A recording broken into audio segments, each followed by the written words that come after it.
3 நபர்களுடன் மறுமை நாளில் அல்லாஹ் பேச மாட்டான். அவர்களை தூய்மைப்படுத்தவும் மாட்டான். அவர்களை பார்க்கவும் மாட்டான். அவர்களுக்கு கடும் வேதனை உண்டு.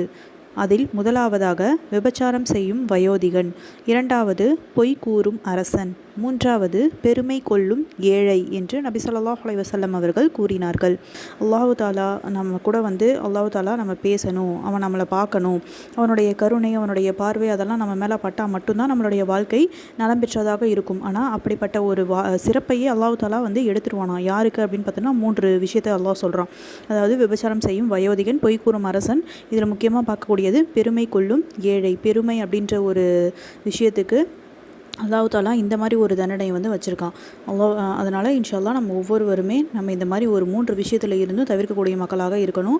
அல்லாஹ்வுடைய பொருத்தத்தை பெறக்கூடிய மக்களாக நம்ம இருக்கணுமே தவிர இந்த மாதிரி அல்லாஹ்வுடைய வெறுப்பை சம்பாதிக்கக்கூடிய மக்களாக இருக்கக்கூடாது. அஸ்ஸலாமு அலைக்கும் வரஹ்மத்துல்லாஹி வபரகாத்துஹு.